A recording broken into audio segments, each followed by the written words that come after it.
waiting room.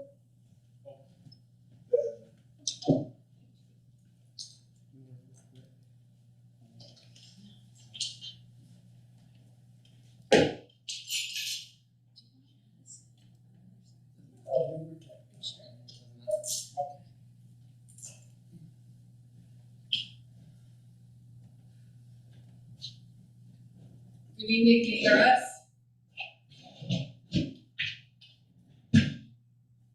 Hello? Thumbs up if you can hear us.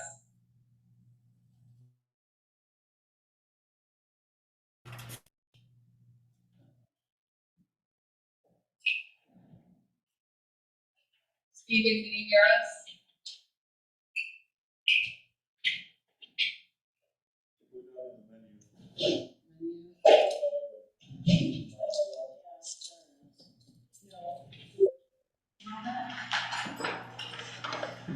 Yeah, go there. If you with the mouse is over the black square. Over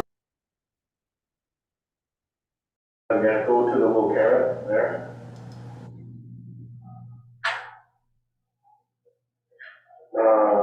Try Scarlet. Can you hear us now? Yep. Yep. All right, everybody can hear us? And then, hold on here, I don't know what, yeah, turn on video. Okay. Thank you. Thank you, Nicholas. Sure. Night. Hope you feel better. Thank you, Jeff. Appreciate it. Okay. Sorry, we're getting a late start. I'm having trouble.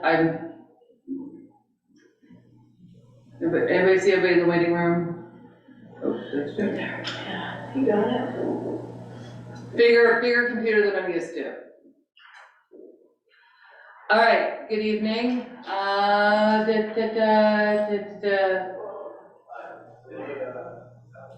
Yeah, right through here. Thank you. Well, I'm gonna go first. I hear somebody else in the hallway, so I'm gonna wait just to come one more minute.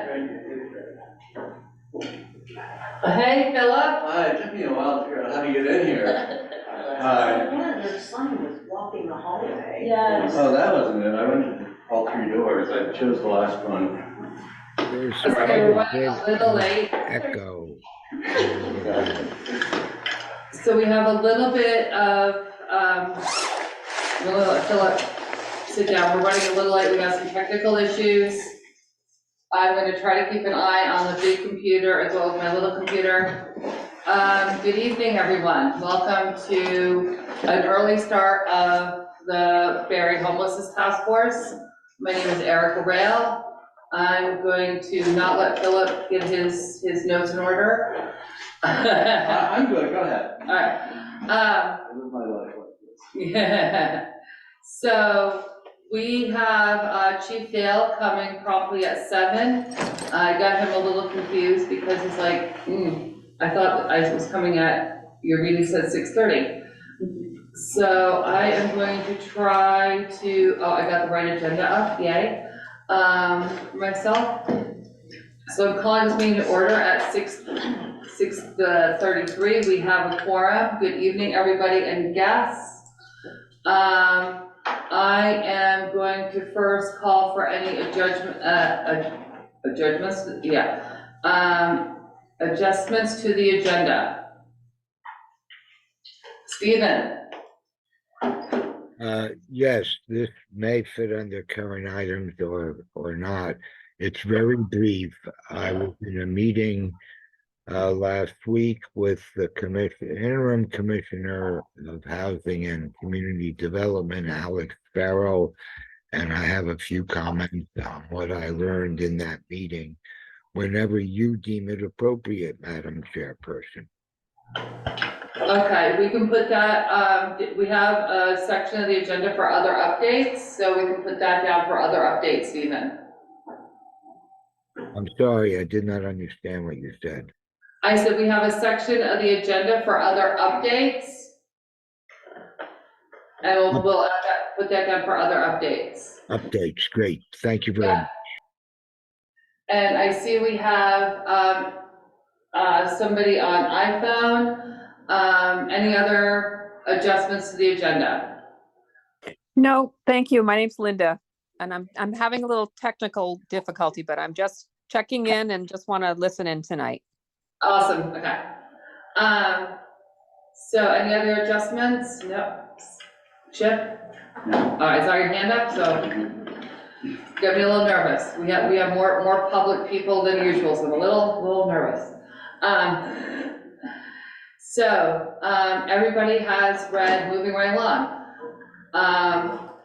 Any public comment? None? Okay. I assume people are gonna, we have people that can raise their hand at any time if they would like to make public comment. We're a free and open meeting. So everybody has read the minutes that Philip has put out? Okay, do we have a motion to pass the minutes? I gave Philip some minor corrections, typos in one name. I don't know if he incorporated those in or not, but I would ask that they be put in, and I'm willing to have the minutes accepted with that provision, if possible.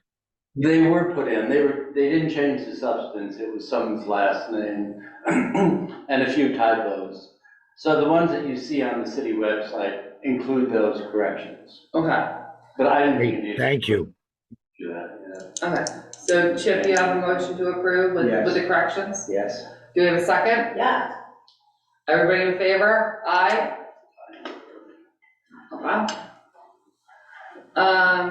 So Philip, I know you are our secretary. Does anybody wanna, I'm gonna have you lead the discussion is this your discussion topic you wanted to bring up last time? Oh, sure, I can do both, Oh, you can do both? absolutely. I can take notes too if you want. Well, It's my job. I'm not taking your job, I just want. No fighting. No, and I appreciate that. Go ahead, yeah, it couldn't hurt. So we're gonna talk about, following the state plans for winter. Right, well, they can hear me okay, is that? Everybody can hear Philip? You speak up a little bit, Philip. Where should I look? Look at the owl. Oh, okay. Well, at our June meeting, we had said that we would come up with a winter plan for the homeless people, and that we would also follow the state to make sure they were honoring their promises after the motel program was reinstated. So that was just the motion, that we do that. To that end, I contacted the Agency of Human Services to see what they were doing and if they were following the data. I have not heard back yet. Okay, and who did you, just out of curiosity, who did you contact at the agency? Just the agency in general. Maybe Rebecca, somebody? Mm-hmm. I can look. Okay. Also, to come up with a winter plan, I contacted Rick DeAngelis Mm-hmm. from the Good Samaritan Haven. He had a few suggestions. He offered to come along with Julie to speak to us. And he suggested that we monitor the presence of the unsheltered people in Barre. Mm-hmm. And that obviously we try and get them sheltered. And to that end, they are running the overflow shelter at the Elks in Montpelier. Mm-hmm. It's very Montpelier centric. The building's there, their transportation is there. And that's not a criticism, it's just the way it is. Right, yeah. So they have a van that will run, they will pick people up at the bus station, Mhm. the GMT station, Mhm. at 6 o'clock in the evening, and take them to the overflow shelter. So his suggestion was that we make that known, that we publicize that people can go to Montpelier and get a bed in the overflow shelter if they need one. And Miriam? I haven't finished. Oh, sorry. Okay. And the way they would do that is contact Good Samaritan Haven. And the Haven will tell them yes or no, there are beds. If there are no beds, obviously no reason to go to Montpelier. Starting November 15th, cold weather rules will apply. So they should call 211 to find out if there is a motel room available, to get a voucher. That's kind of the end of it. I don't know where the hotel room could be, it could be anywhere in the state, right? Right. And if there were motels available, they probably would be the hotel program, right? So, yeah. Right. I know there's like a weird circle here. It is. So that was the end of his suggestions. So I didn't really have a plan. I just thought maybe we should come up with something. I mean, it sounds like what Rick was saying is just publicize what there is already in existence.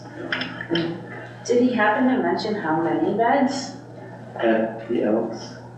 I don't He did not. Okay. And I meant to email him back and ask him that, but And Miriam, did you have your hand raised? no.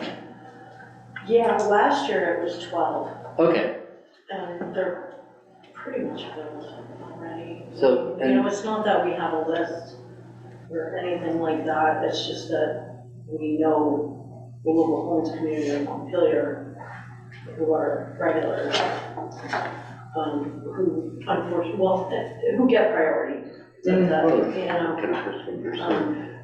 yeah, so, like, on the one hand, like, it should be advertised, yes, everybody should know about it, and on the other hand, it's not a great idea to No. have a whole bunch of people it's where not. there isn't gonna be housing Yeah. or a bed. So I don't know the answer to that question either. And last year it was also at the Elks? No, last year it was at the, It was at the Grace Church. Right, so I wondered if moving into the Elks, if the facility's bigger. It may be, Okay. it may be, and it's the 13th, there's the first day that they'll be opening. Okay, and then the cold weather thing started on the 15th. sorry, what day was that? It was the The 15th? 13th, the 12th is the Monday. We'll be staying open until 6. The what? We'll be staying open until 6. So another way will be open until 6? Yeah, and we'll be probably serving more regular evening meals because people will be coming there waiting for the bus, so, And that's Montpelier. yeah. But again, it doesn't show any paper. So I'm also wondering if, I haven't heard anything from the Aldridge Library, and I'm just looking at you as somebody to look at, because that's how I talk. Not because you have all the answers, Miriam. But I wonder if the library is going to be opening up their warming shelter this year. I think Brittany said that, I did. yes. I haven't minutes. Okay, I then, don't know if it was you, but someone said it. I was wondering the same thing, so I don't think I can- that I can text Garrett over at the library. yeah. I'm just gonna make a note, Eric, I can text Garrett at the library. Because Garrett is not the director anymore, the interim director, but he would know. Right. Do they have a director? Yes, do not ask me what her name is, but they do have a new director, and, I forget everything about her except for that it's a her, and, she's new. But I'll text Garrett. Okay. And get back to y'all. I don't really think I know anything about it. Yeah, I thought I remember putting it in a minute somewhere, maybe it was Nicholas said that was gonna happen. Yeah, but, And you reported that? yeah, but I can text Garrett and get the details, Yeah. just so. And we can share it to Rick as well. But that's my other job, so we don't need to anyway. So I'll text Garrett and figure that out, because I know that last year when we got the funding for the library, the city said they're gonna put it in the budget, so it'll be good to have the details anyway. Oh, absolutely, yeah. And is that just like the warming space between like It's- flowers or something? Yeah, it was, it's a warming space in the morning, because the libraries, Aldridge doesn't open till noon. And it's just a warming spot for people to go until, to warm up. Okay, something, It's not perfect, but it's, something, yeah.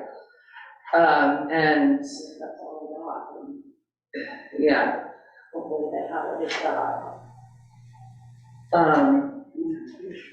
and, another thing, I can ask, or I can also email the churches, because the Barre churches, to see if they're doing, sometimes they do overflow. Not much, but they might be doing something. It's just to tease out any information. Mm-hmm. Do you have any idea of how many people we're talking about? Right now, last count I had was an estimated 27 on the streets. 27? In cars, I have no idea. Cars are transient, are more transient, so. But since the incident in Berlin, it's becoming harder to find folks.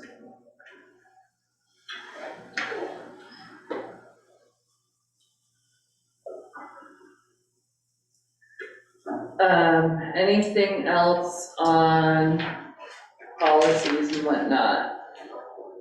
And that's kind of all I have to say. If anybody has any other suggestions. Yeah, Geo, great. Jeff, You look at the owl. the owl's better to speak at. Voices don't carry. Okay, I don't know if anybody could see me or hear me, but, what was I gonna say? Oh, H-171 is the bill that was passed right at the very end of the section where people were holding out on passing the budget unless something was done in the hotel program and all general assistance program. And H-171 has a bunch of stuff in there that they promised to do. Right. For us. Is that what you're referring to? Mm-hmm. I mean, the contact that I've been trying to reach is Teresa Wood, who's a representative from Northfield. Yeah. And she hasn't gotten back to me, but she should know. Okay. According to other legislators, she's the one that knows what's going on. So you've got Housing Conservation Board, you've got USDA, you've got all kinds of different monies that are allocated to help people leaving the GA program.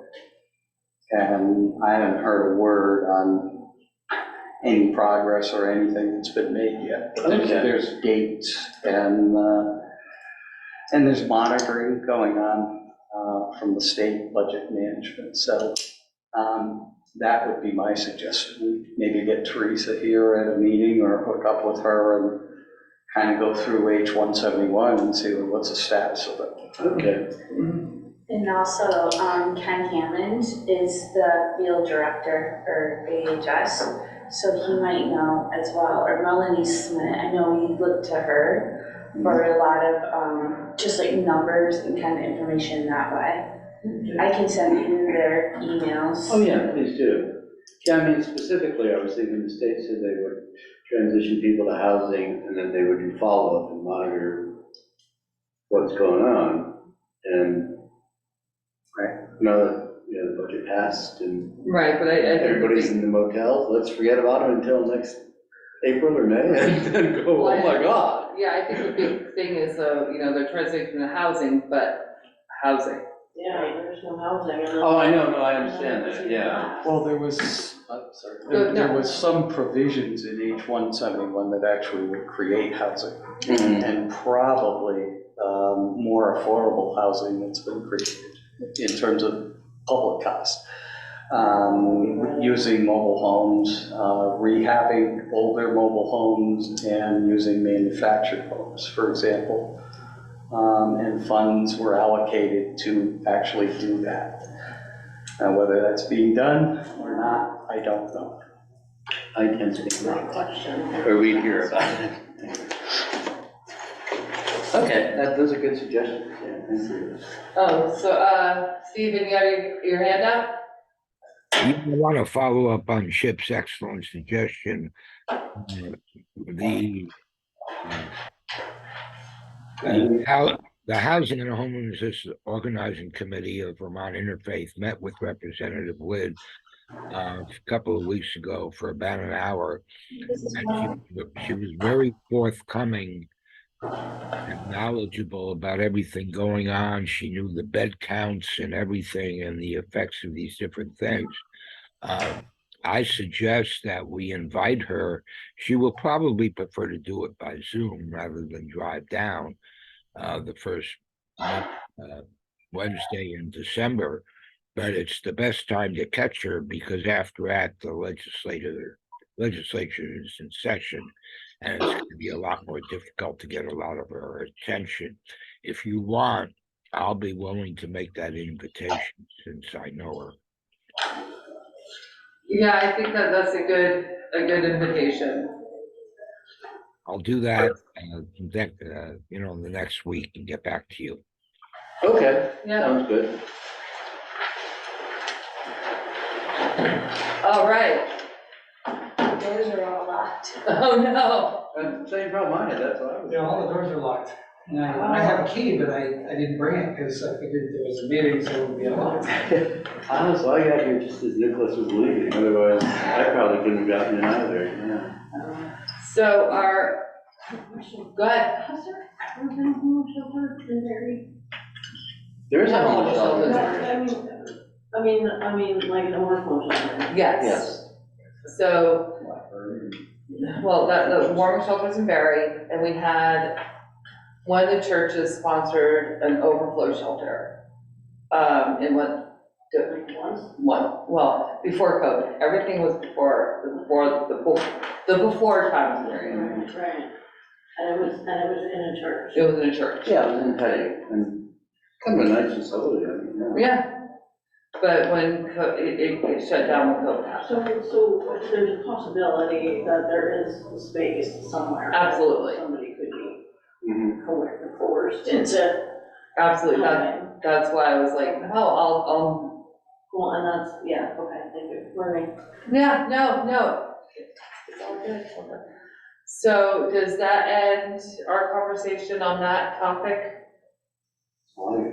Was all you? Yeah, sorry, I didn't have answers. You did fine, you're taking notes and facilitating a conversation. So hopefully, maybe that's why people are texting. So, all right, do we have another question? Rebecca? Hi. Yeah, as you were just going over numbers, you said you had 27 homeless people on the streets. You don't know about cars or campers. I just wanted to share, I work for the Barre School District, and I work with the McKinney-Vento kids, liaison, McKinney-Vento Act. That's anybody that is homeless, and our definition includes double up in campers, cars, etc. And so I just wanted to share that we're at 83 students this year. Between Barre Town, Barre City, and Spalding. And I know that doesn't even begin to touch the actual number at Spalding with unaccompanied minors, but I just thought that number was something you guys should know. And there's talking about shelters. To my knowledge, there's not a family shelter between White River Junction and Burlington. And I want to know if anybody else knows differently or a place that that might be an option, because I do have 2 families with little kids in cars right now. No. Thank you. You know, you're bringing up a great question, and, we have Brooke, who is the chief, Brooke, your title, Community outreach specialist, but we spoke today on the phone, so we connected her. Yeah, I and, invited her. and we also have the chief of police here. Yeah. Just stepped in, because, but yeah, there really isn't a lot of resources right now, everything is full up. The count I gave with 27, those are just single people that are living in the streets, I have no count for people in cars. And my numbers are always guesstimates. Because our population is so transient, but, yeah, there's, we keep referring people like family centers, trying to hook them up with social workers. But like everybody else, they're just like, I have no idea. Yeah, so I do the same. If I find out somebody's homeless, I usually try to send them to the family center. They did get 5 new caseworkers, but all the caseworkers in the world won't create housing, right? Right. I do know between the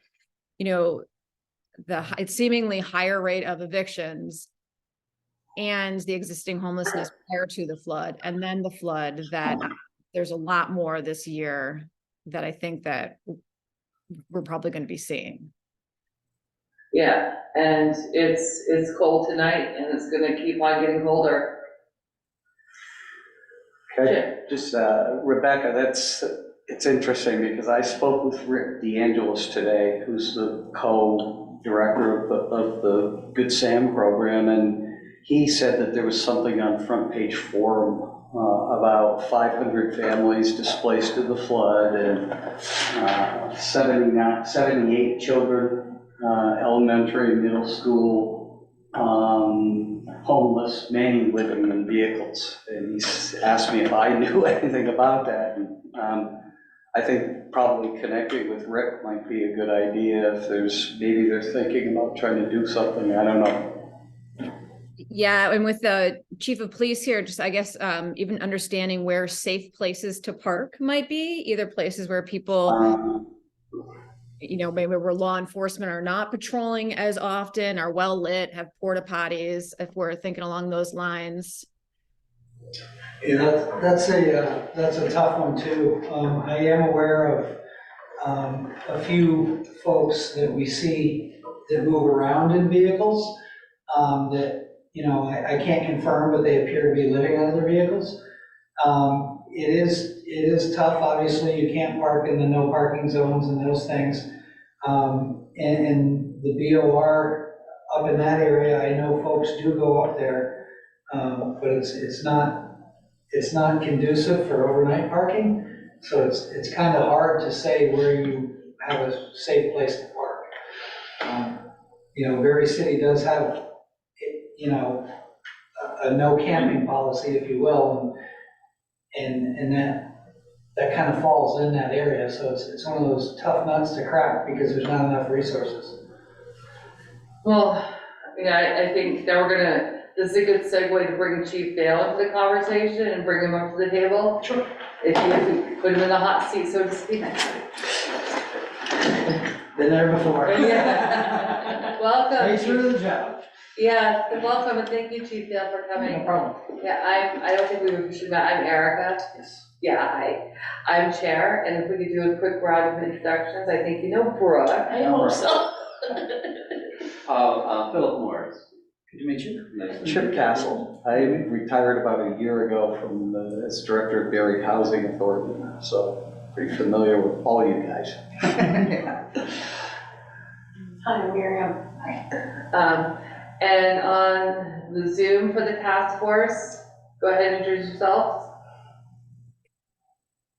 Don't all speak at once.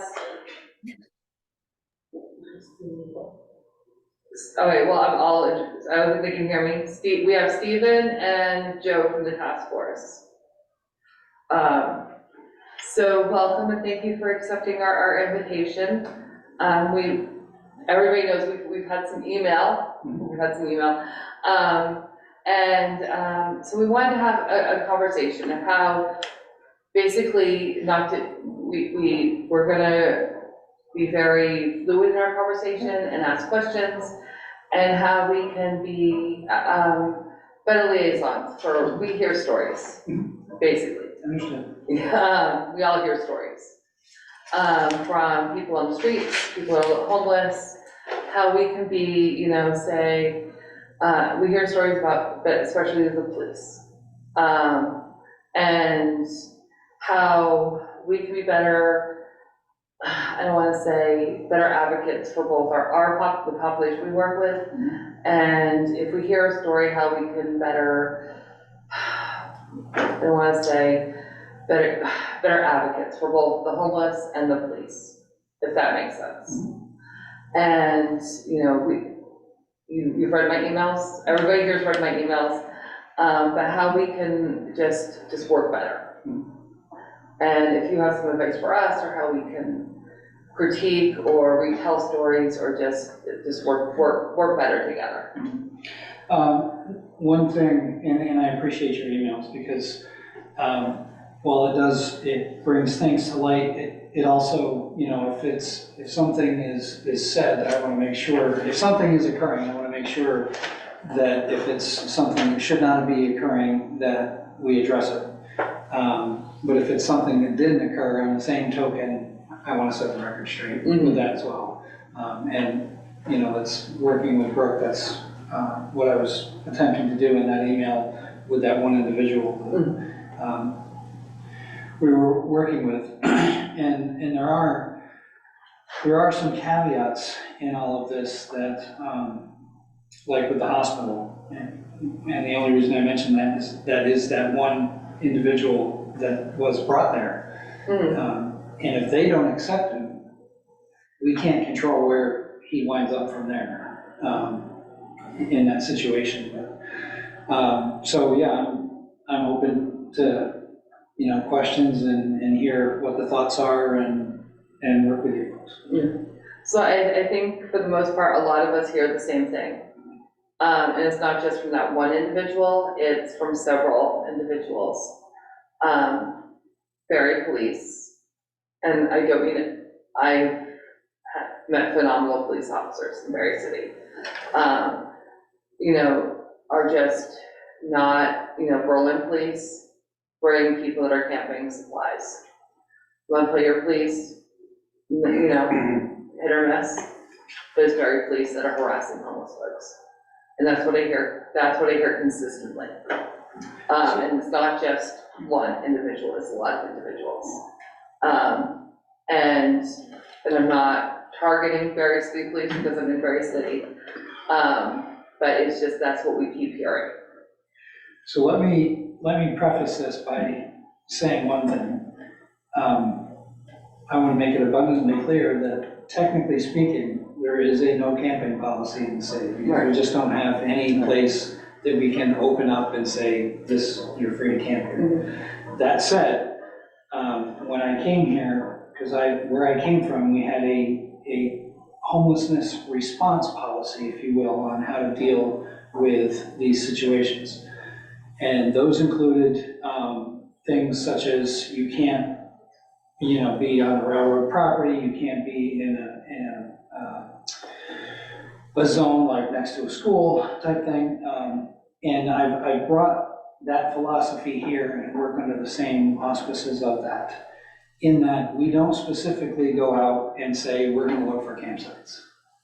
If we get a complaint of an individual camping on private property from a private individual, we have to go and explain that they're not allowed to be there, the property owner wants to move. If it's on city property, when we respond to a complaint, we will leave our card if there's nobody there, or we will try to make contact with who's in the campsite, and we will work with Brooke to try to get them services and give them 24 to 48 to 72 hours to move along, but explain to them you can't camp in the city. And albeit it's unfortunate that, within our 3.9 square miles, we just don't have any appropriate place like other areas do to allow that. I know there are, I'll call it out of sight, out of mind places that people go. And again, if we get a complaint, we have we have to respond, like up at the cow pasture, those areas, and we have to deal with that. But we don't harass, at least, you know, I understand there's stories out there, to the best of my knowledge, and I've directed my officers under the same guidance that I had just stated. That's how we respond. So, you know, again, I'm here to Right. answer questions and work with you folks.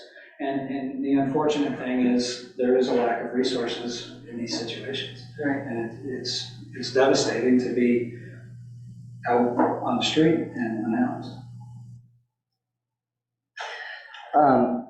Chief, I also, since I retired, I'm a treasurer on the Turning Point, and Bob Purvis said to say hi.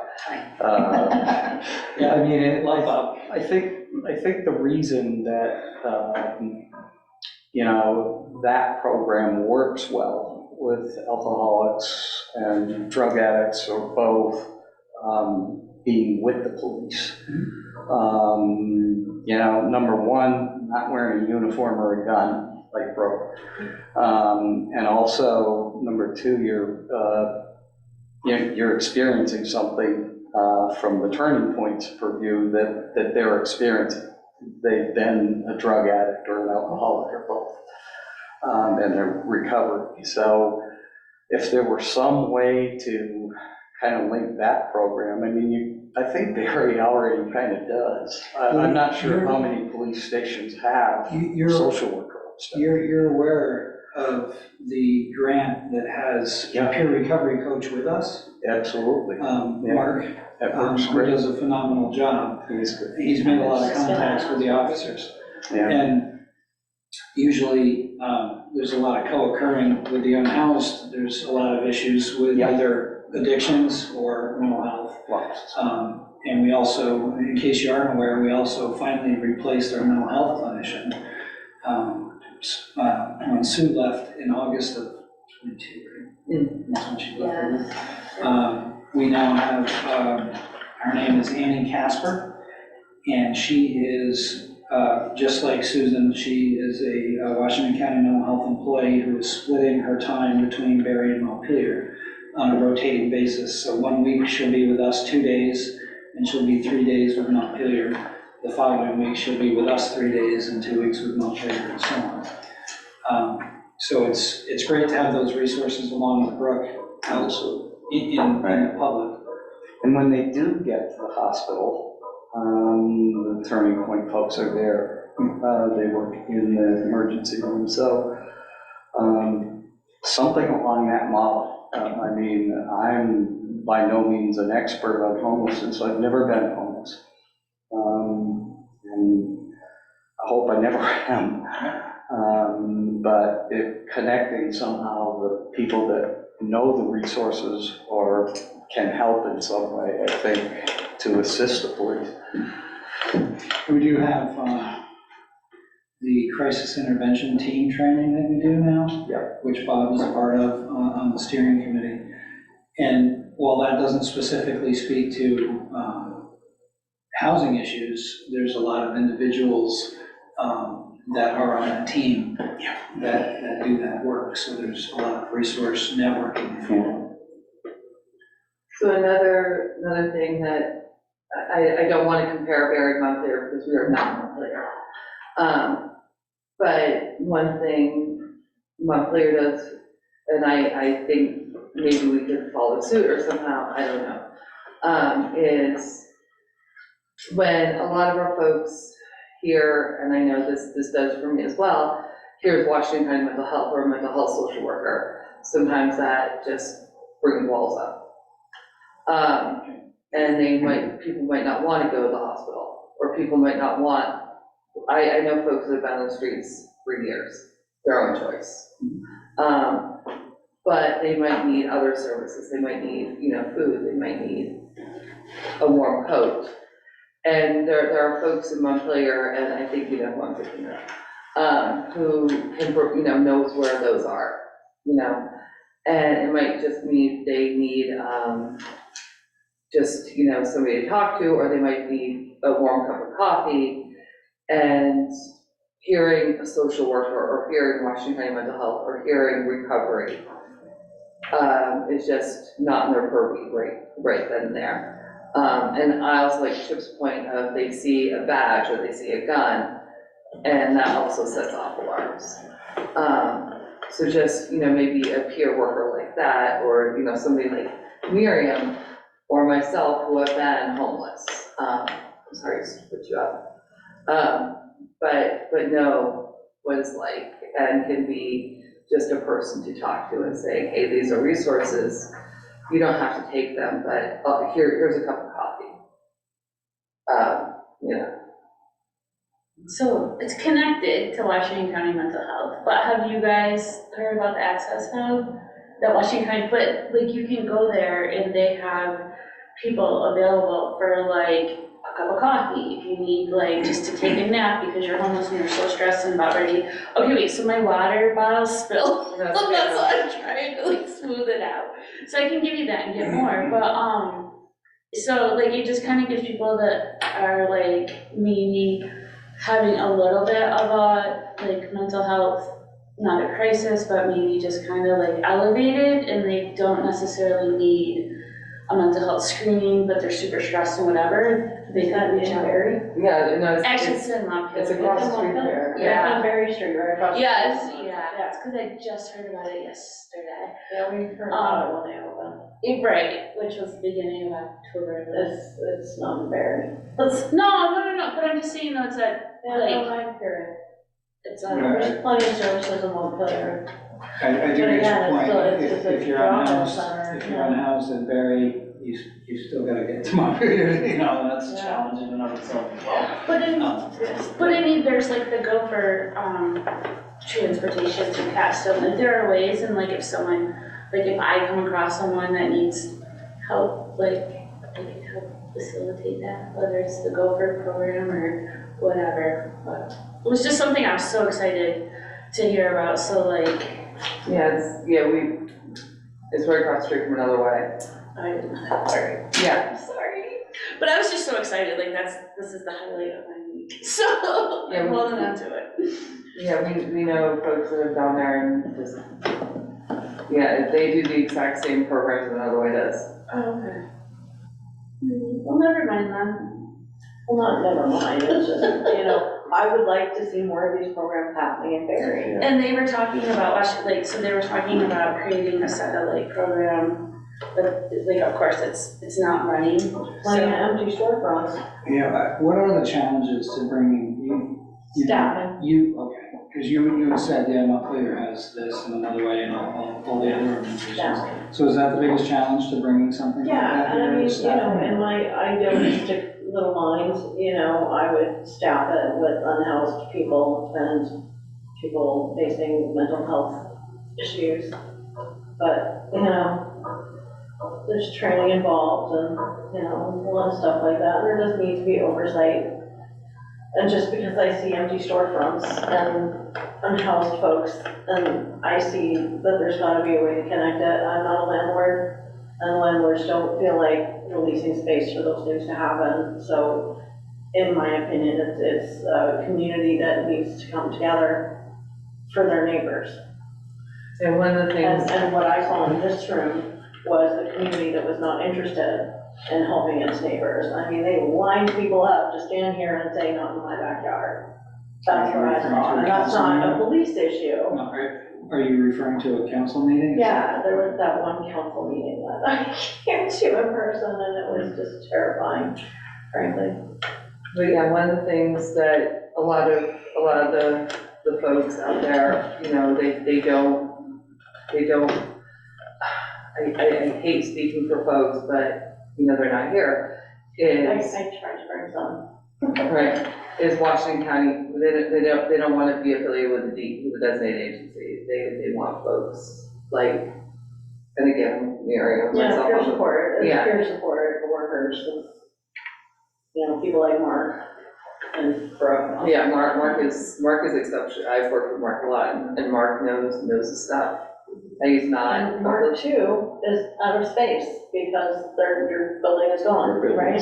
But they're still working, they're they're still working. Yeah, we're still But working, we and don't again, have an we're office trying to anymore. figure out a way that y'all can have space in another way Right, for right. people's health and wellness, or again, any of the. Got some leads on that, hopefully in a couple of years from now, we'll have a nice recovery. So anyway, going back to, we have Chief Dale here, so he's giving up his precious time. Right, I don't know what to address, Oh, but we have an iPhone oh, sorry. question. Yes, go ahead. Hi, my name is Linda Schindler, and I am new to your community. I've only been here since May, so just before the flood. I'm a retired state employee, and I've recently been trying to help someone become housed, and he's been homeless for a year and a half. And I'm really seeing the challenge with all the state programs that people have to try to get through.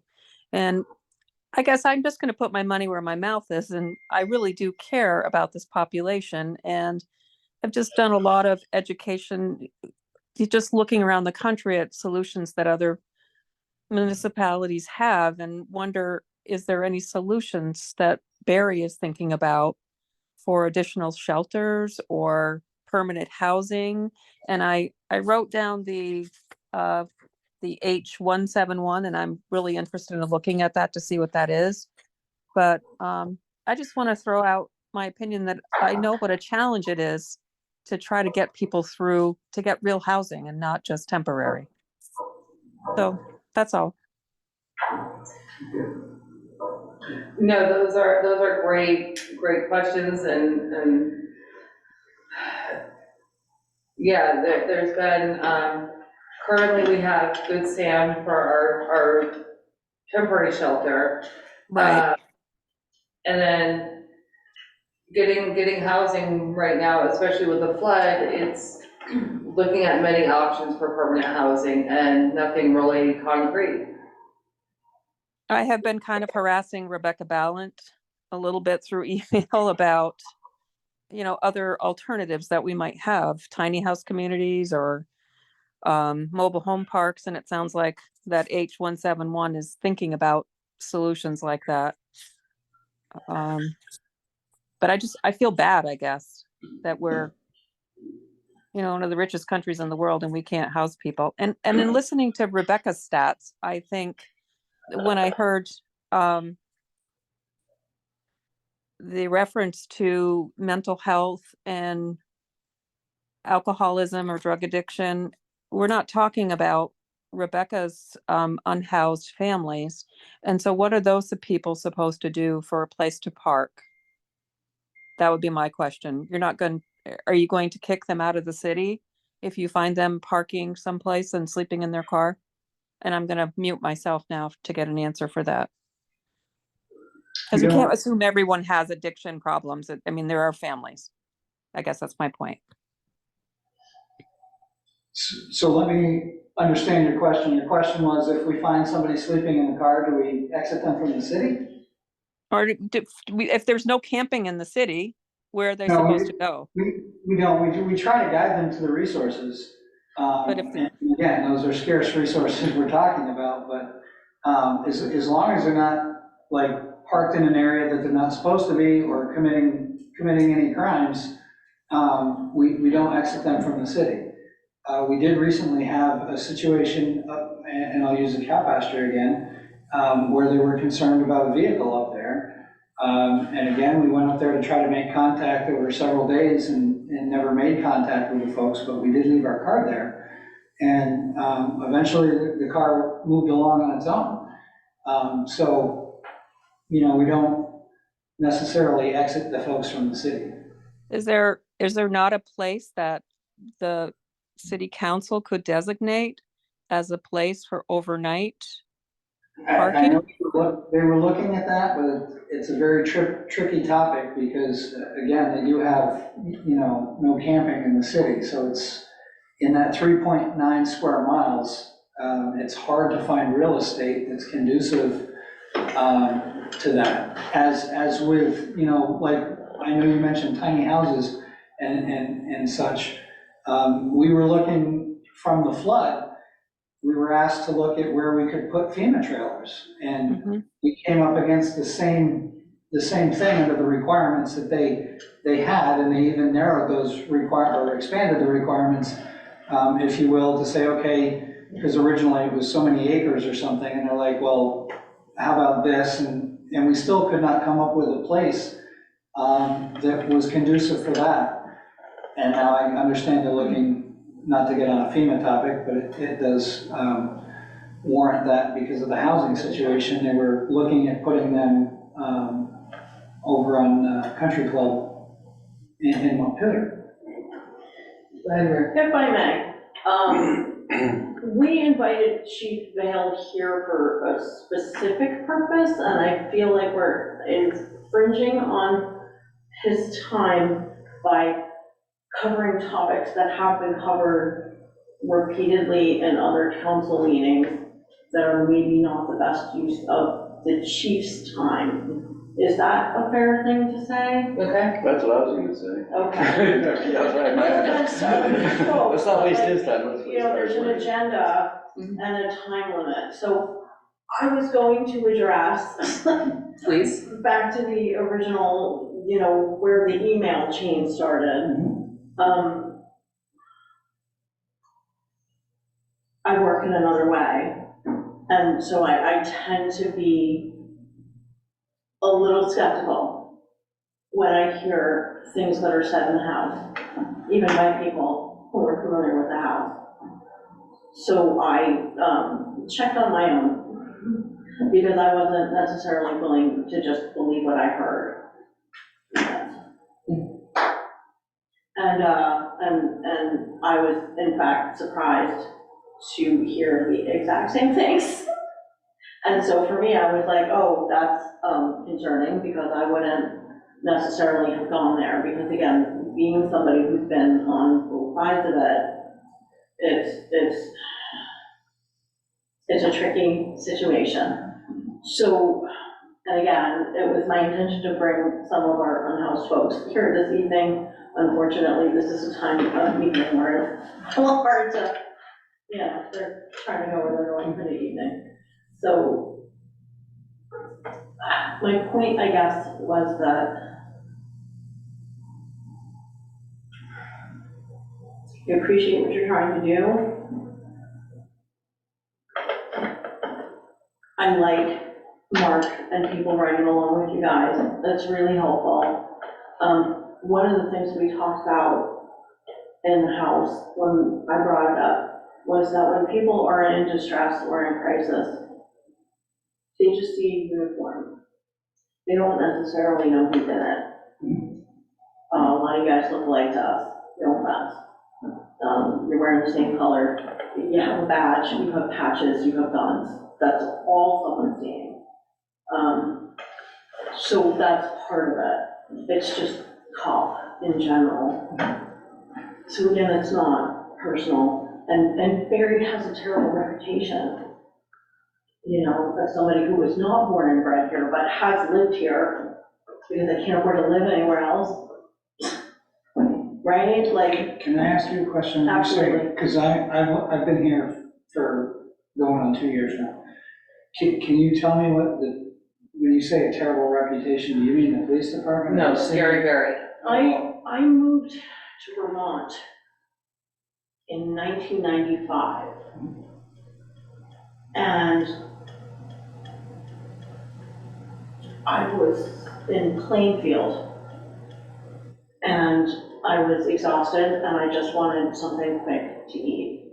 And I said, where can I get something quick to eat? And they were like, oh, there's no fast food, thank you. You know, they were like, you have to go to Barre if you want to drive through. And I was like, why wouldn't I go to Barre for, and they were like, you don't want to go there.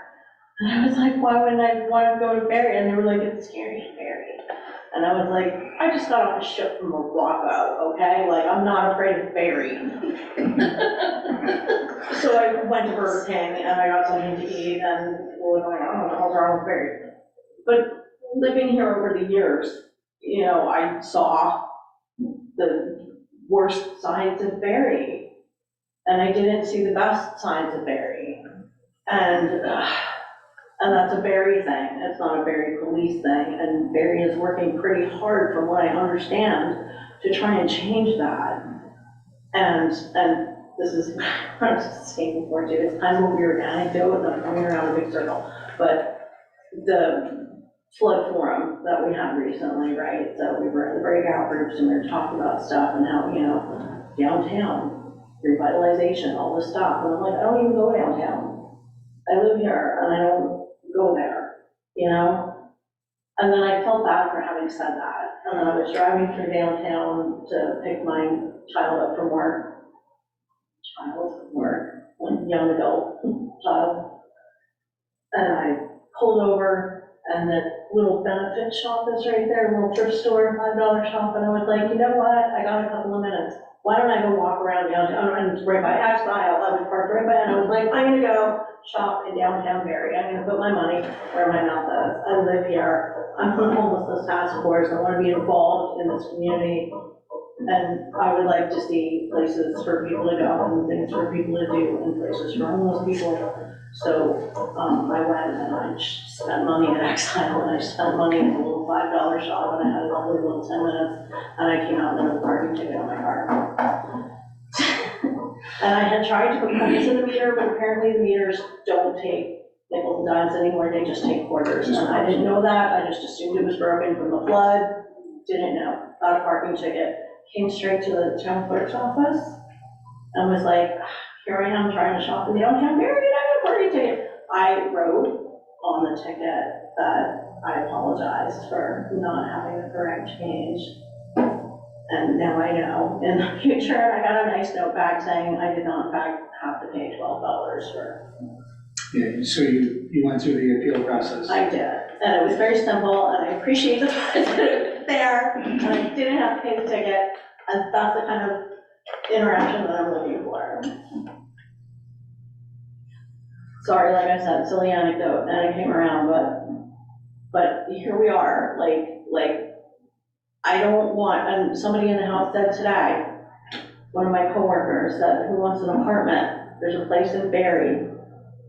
And they went, okay, unhoused people were like, I don't want an apartment in Barre. You say that, but there's a lot of young professionals moving into Barre. You can't afford an appeal. Listen, I was living in my car. And I think. And somebody said an apartment was available and I didn't care where I know, it was. but I think those are unfounded prejudices. It's an unfounded. Because there are a lot of young professionals, young families that I know who are moving into Barre because yes, they can afford it, and it certainly is making the city a different city. I don't know if it was bad before. Yeah. I think you can't undo history, but if you have fresh faces and a fresh mind, things will change. But going back to you, which is I think where we should have been. So the policy is if someone is not causing any trouble and there's no complaint, they're simply left alone. Correct. Not trouble, maybe that's a bad choice of We do words. not go out Right. looking Looking for it, yeah. But if we get a call and a complaint, we have to respond. And again, we give them some time and explain to them that you can't camp in the city, on city property. And we, get in touch with Brooke and try to get them the resources. So that's my question. I'm hearing that there's not a lot of interaction with the police, but I'm hearing there's the interactions that have happened have There's not not a been lot of great. interaction. So there is, it may get confusing because some of the same people may be in different circumstances Sure. when they interact. So, Sure. and let me explain that. For sure, I absolutely know the gentleman that was the subject of the letter. Okay. And that is an extremely complicated situation. Yes, it is. It's a challenging situation with that, and there's a lot of moving pieces with that. But to go back to your statement there, for instance, they call it the beach, where folks hang out and like to drink. I sunbathed down there, but They may be unhoused, but they're not camping there. At that point in time, that they're just hanging out drinking, and when the officers get a call there, they move them along like you can't do this. And I'm not saying that's what's happening with, it may be the same individuals that say, yeah, the cops are always harassing us and moving us along. It's not necessarily at a campsite, it's doing something else within the city. So I don't know if there's, that may be parlaying into some of the stories that you're hearing or not, I don't know. Right, and also, you know, a lot of the people that we're hearing stories from are people with records, you know, multiple lifelong negative interactions with law enforcement. You know, so there's a bias there for sure, you know. Well, not all the stories are coming just from the house. Yeah, for sure. But, so yeah, I think that the nail on the head is, you know, people are seeing somebody in uniform. It's intimidating, somebody's in crisis. So Brooke is not available 24/7, Right. weekends. I do answer my phone, I will say, and text, I will. So how many interactions do you get from officers? Do they call you and say? Third shift will, send me emails, but like if I'm, riding along, like, I just go on calls with them.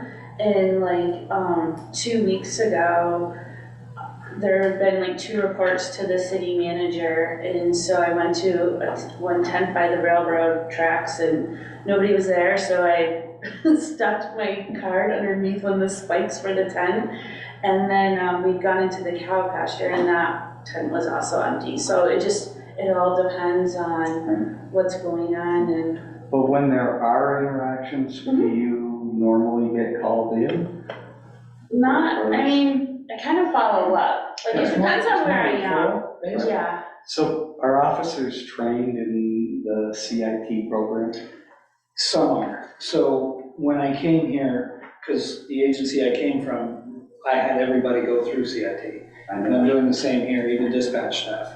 Good. So, You guys came to another way. yes. What's the CIT?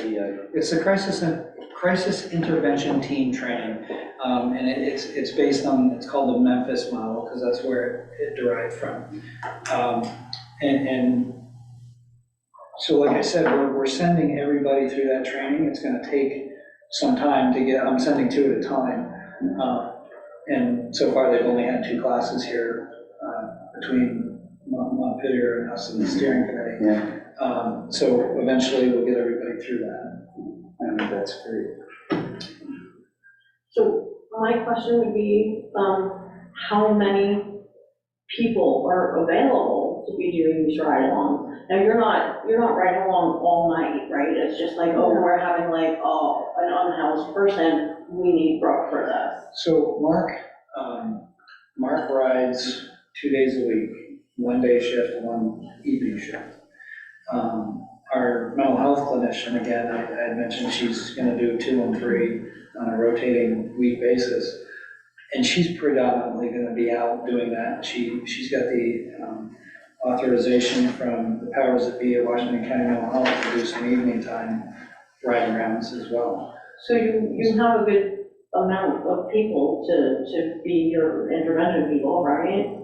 So then my other question was, you said a couple of times that when you approach, nobody's ever there. Are they taking off? Like, are they seeing you coming and they're like, no?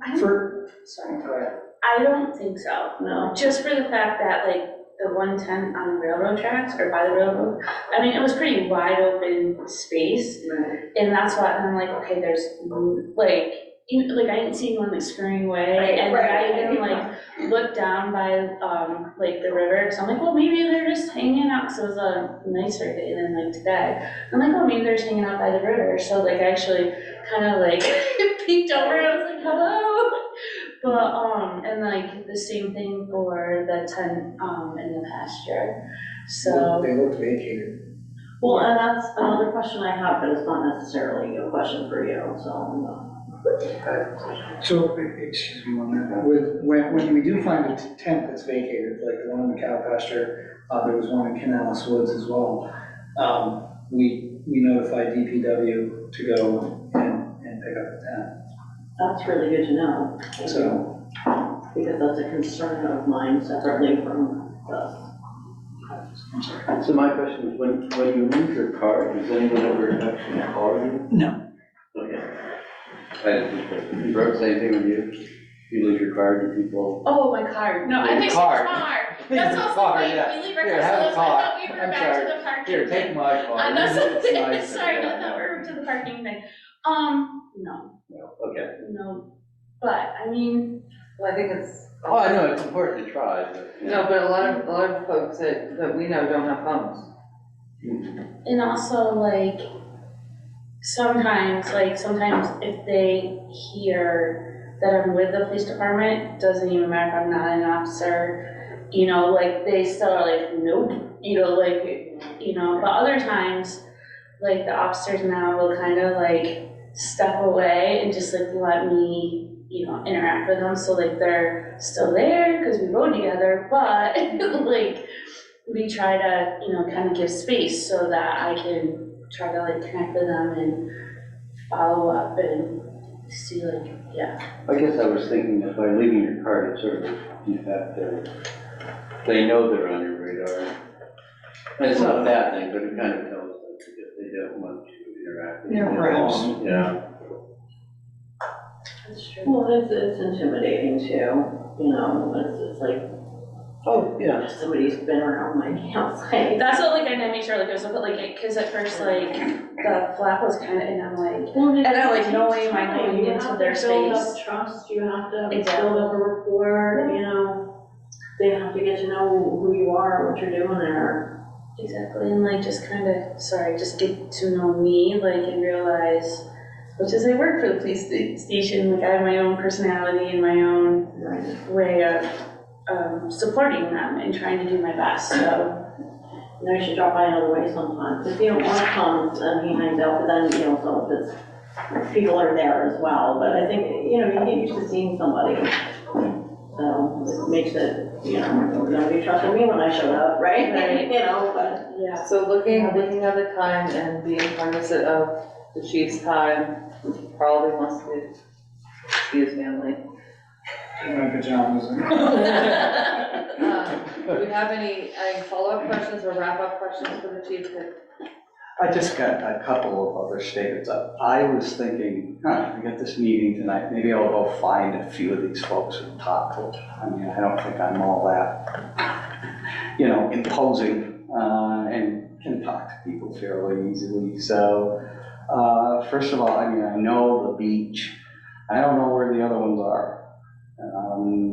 And so that kind of put an end to that, but I would like to do that. I think that maybe one way to address this might be to actually get some direct contact between people that feel like they've been harassed or whatever, and actually talk about real things that happen, that are documented, that we know what's going on. You know, I'm not saying these things happened or didn't happen, I don't know.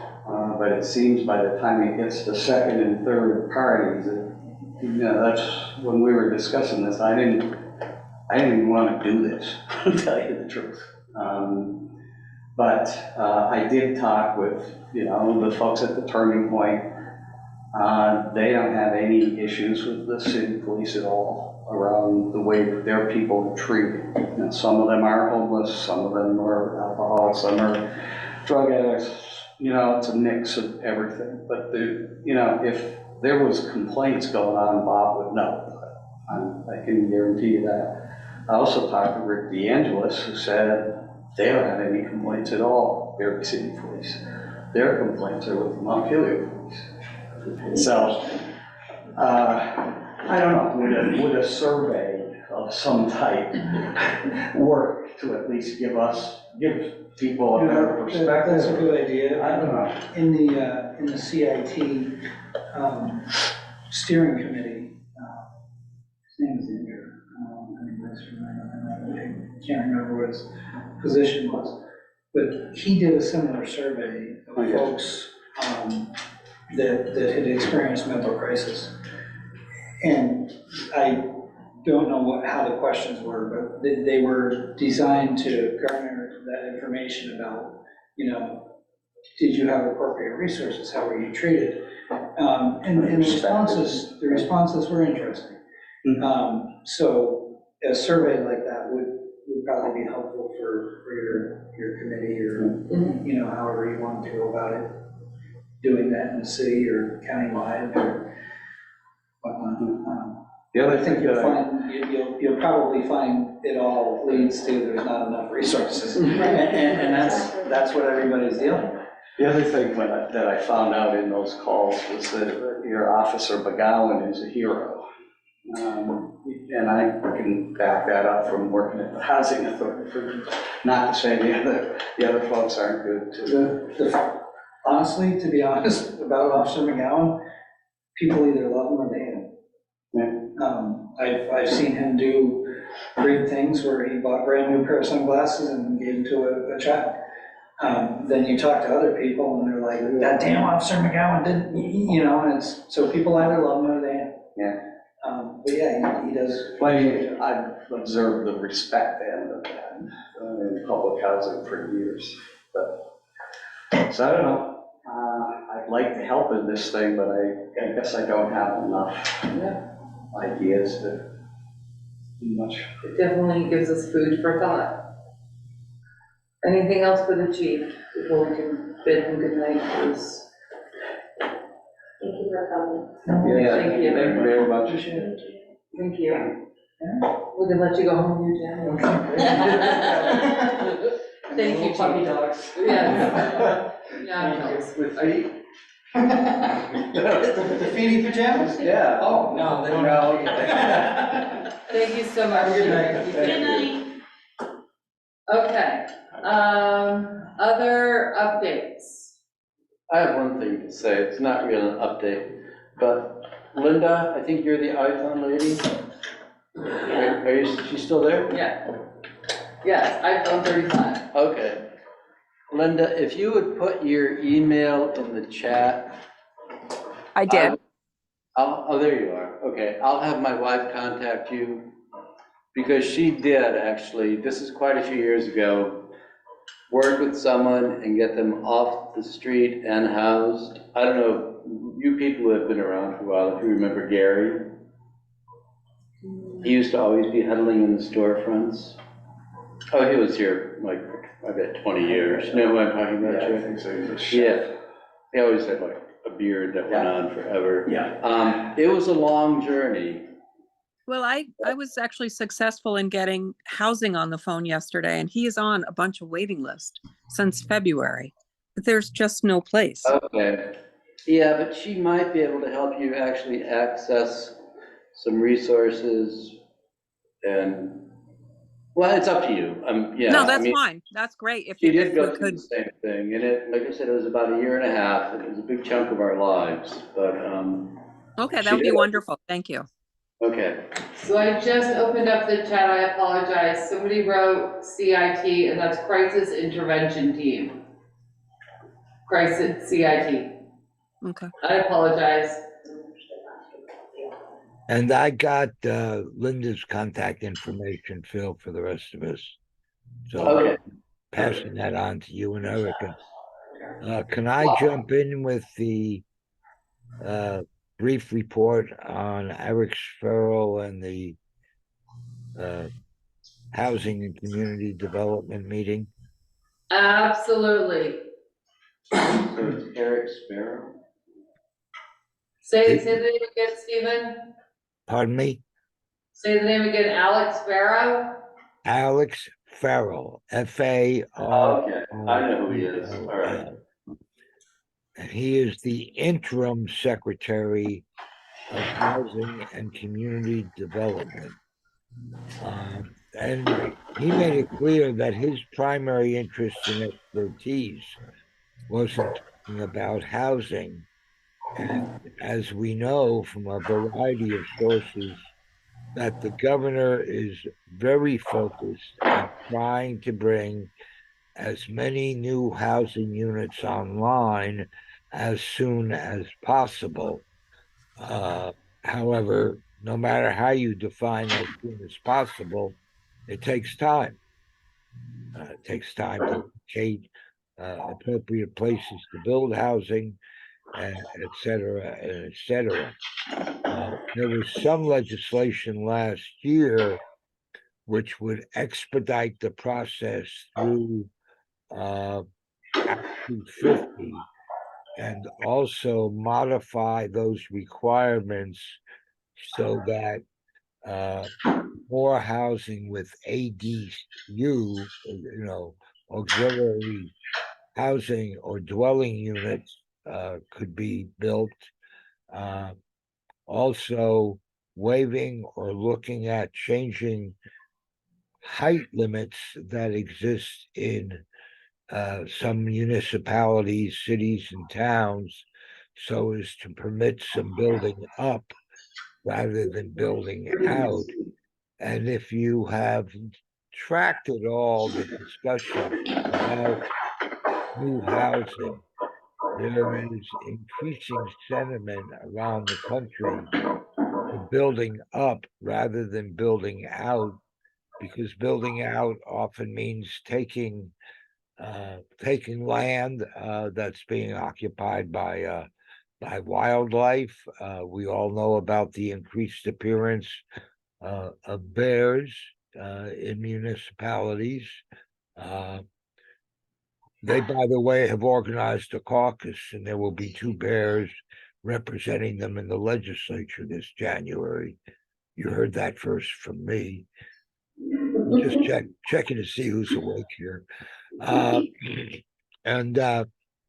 So that's where his emphasis was, and he was quite knowledgeable, but obviously he was very upfront about the problems. And we will see, we also, the Alliance of Retired Americans met this weekend briefly, and the president pro tem, Professor Philip Baruth, made it clear that the Senate is going to be looking at legislation which could make rolling out new housing units easier and quicker.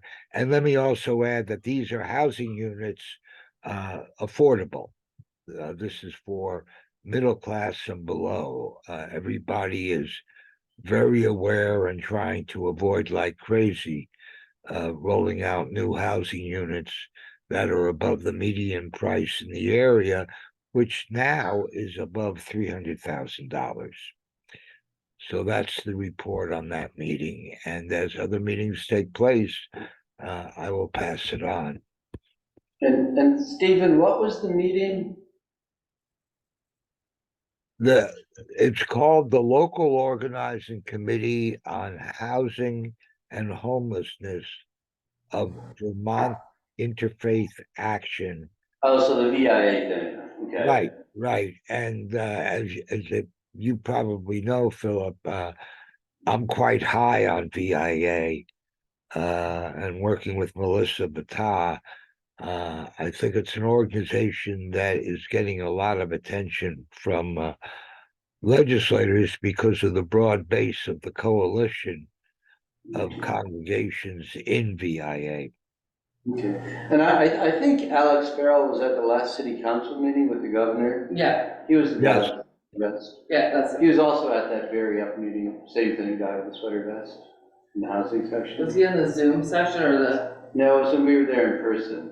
Oh, okay. Yeah. Is that what you were saying, that like they didn't bring the Zoom people in with the live people? No, they didn't. I didn't even know there was a Zoom session. Yeah, I was in the Zoom session. Okay, yeah. But anyway, I actually had this card. Okay. And so Erica and I were. So that VIA, Like, that's cool. All right. Like, where are you? Okay. Yeah. Thank you, If Stephen. you came in live version, we would have a quorum, so. Okay. Any other updates from other committees? I have nothing. We're usually okay. Brooke gave her update. I make sure you got that. I think we kind of interweaved our updates. Yeah, I have nothing. Okay, so wrapping up, thank you for all the guests that came. We are very excited. Wrapping up, we all have our homework, correct? I'm just checking my homework, I have my notes. I'm gonna contact Garrett and email the group about the warming shelter. And I'm gonna email they call it the big group, but it's the Barre Interfaith group, to see if there's gonna be any overflow. I'm, gonna I task, can do that if you like. either way. I'd be happy to if you're busy, yeah. And we're having a meeting next Thursday, I believe. No, Yeah. so if you want to, Phil, That'd be happy. that'd be great. I'm gonna challenge Chip to resend H171 to the group, or send it to me and I can send it around, either way. And shall we put on the agenda for next time? Oh, it's gonna be December, isn't it? Oh my gosh. Talk about some kind of survey that the chief talked about. Yeah, yeah, We can talk about it, yeah, we can talk about it. So Like, how we would we even conduct something like that? we can talk about What would the parameters be? Yeah. Maybe I could get the one that Indra did. Yeah. And then share that, if I can get it, then share it with you guys. it. Yeah, And then it'll just be like our starting point of like what Yeah. questions we wanna ask or whatnot. we can talk about it next meeting, we'll just talk about it, how's that? Next meeting dates. I would move. So I know Stephen said he would write a letter to Teresa Woods. Yes, To Stephen? invite her to the meeting, is she gonna invite her to the next meeting is my question. Yeah, Stephen, are On you the still, statement. Stephen has his hand up, so we'll put, possibly Teresa Woods on the next agenda. I like how we're doing our agendas. Yeah. This is very nice. Sorry, I'm a little tired and goofy. Love it. Sorry, I didn't know where that came So from. December 4th. Or no, that's Monday, sorry. The 6th? Ooh, I might have a conflict, but Stephen can run the meeting if I'm not here. I might be at a conference. But we'll put it down and we'll figure it, I'm gonna be at a conference that week. Nothing exciting, I'm just going to Snowflake. Ooh, so you're saying, you said the 4th or the 6th? The 6th. Yeah. But Stephen, we can figure it out if I'm away, right? Okay, not ahead. All right, we have been in this room long enough. All right, sorry, I'm very tired. I get my steps in at work.